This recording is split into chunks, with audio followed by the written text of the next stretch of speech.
Hello fellow booktubers, my name is Lauren, you're watching Dreams Books Courage, and today I'm finally doing my February wrap-up. I had an awesome month of reading in the month of February. I read a total of 8 books, and I'm super proud of that number. It's over what I expected to read, which was 7, and I really enjoyed the books that I did read, so let's go ahead and get into them. So to start off, we have The Golden Lily by Rochelle Mead. As most of you know, I started this Bloodline series back in January by reading the first book, Bloodlines. And so this month I decided to continue the series on, starting with The Golden Lily, of course. And I can't really tell you very much about this since this is a sequel in the series, but I thought that it was definitely stronger than the first book was. And on the first novel of Bloodlines, it has Sydney and Adrian on the cover. And obviously on this cover it has Jill and Sydney. So I think that those two covers should have been switched since the first one is more about their relationship and the second book was more about Sydney and Adrian's relationship. But I really did enjoy reading this story. It brought back some of the older characters from the Vampire Academy series, so I really enjoyed that tie-in as well. Overall, it was a really good book. I gave Bloodlines 4 out of 5 stars, but for this book I gave it 5 out of 5 stars. It was just so good. And of course the second book that I read this month was The Indigo Spell by Rochelle Mead. And with Rochelle Mead's writing, a lot of times I feel like it just gets better as the series goes on. And this book was definitely even better than The Golden Lily is. So if you guys have read like Vampire Academy or Bloodlines but you haven't read the rest of the series, I would definitely recommend you go on to at least the third book to really get the strength of Rochelle Mead's writing because she just gets better within her books as you go along. But this book was really awesome, especially with Sydney and Adrian's relationship. I won't really go into details, but I really enjoyed their relationship, especially the fact that there's not really a love triangle or anything that happens, because a lot of times those are just really annoying in series, and I'm so glad that Rochelle Mead does not do that. Overall, I gave this book 5 out of 5 stars. And the third book that I read was, of course, The Fiery Heart by Rochelle Mead. And I think that this book was actually my favorite of the Bloodline series, mostly because this is where the bulk of Sydney and Adrian's relationship takes place. It just gets super crazy and I love every second of this book. A lot of this was on the romance factor and I love that about this. I think that the awesome thing about Rochelle Mead's books is that a lot of people write it off as vampire fiction, but especially within the series it deals with a lot more intense topics. It deals with alcohol abuse and depression, having bipolar disorder, and teen pregnancy. Obviously those are issues that happen in today's society and I felt like this book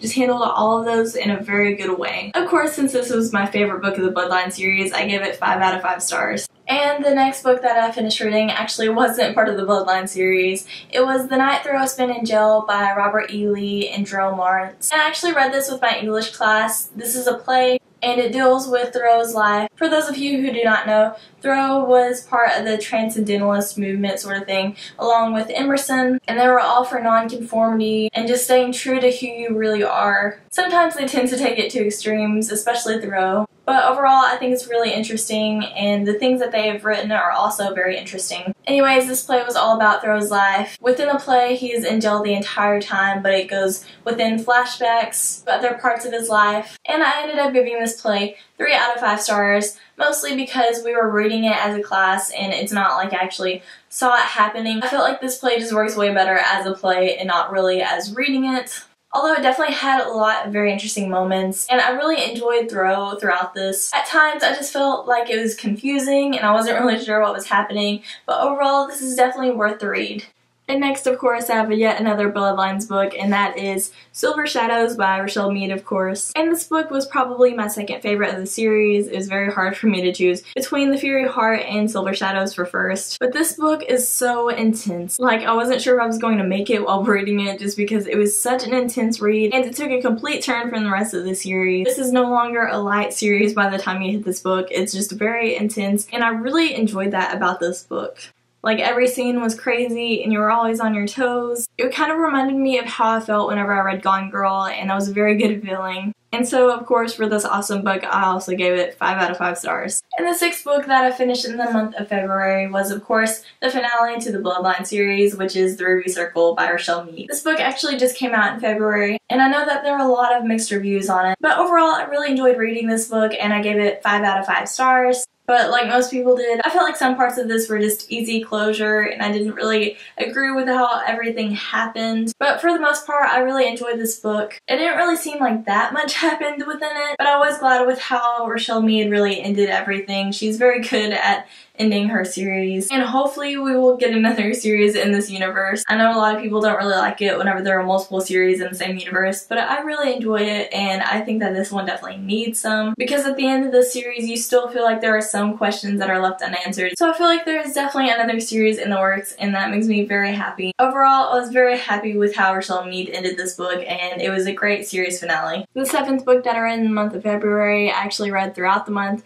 and that is The Great Gatsby by F. Scott Fitzgerald. I had to read this for my English class, and I really enjoyed reading it. I've been waiting forever to finally pick up this novel because I've heard such great things about it, and I know that John Green really enjoys it. And overall, I really enjoyed it too, especially with the beautiful language within it. I know a lot of people think that the characters are unlikable and there's not really much that happens within the novel, but this book is so much more than that. It's about all the symbolism within it and the beautiful language. And I think it paints a very beautiful and realistic picture of life in New York in the 1920s. Overall, I gave this book 4 stars because at times it did tend to get a little bit boring, but the beautiful language and just the characters that Fitzgerald created are just so powerful, and I feel like the story definitely leaves a resonance within the reader. Some people might disagree, but I really enjoyed it. The 8th and final book that I read in the month of February was Angel's Ashes by Frank McCourt. And I actually read this for a book club that I'm part of, and this book, as you see on the cover, has won a Pulitzer Prize, so I definitely had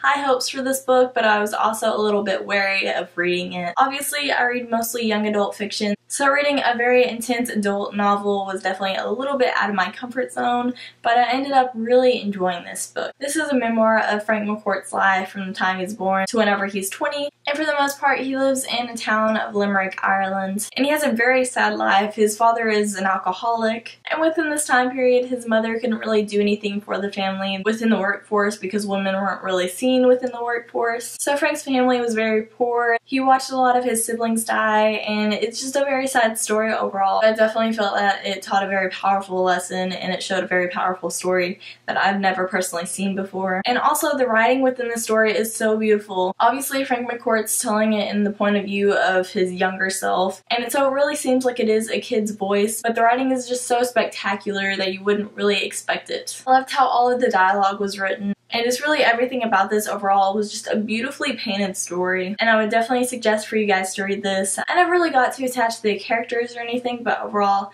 I did feel the power of what this story held, and so I gave this book 4 out of 5 stars just because it didn't really always hold the entertainment factor for me, but the beautiful writing and the story overall was just very interesting. Thank you guys so much for watching this video. If you have read any of these books, I would love to know your opinions on them down below. I'm so close to 1,000 subscribers, so if you have not subscribed already, please do so. I'll see you guys next time. I'm gonna go get back to reading.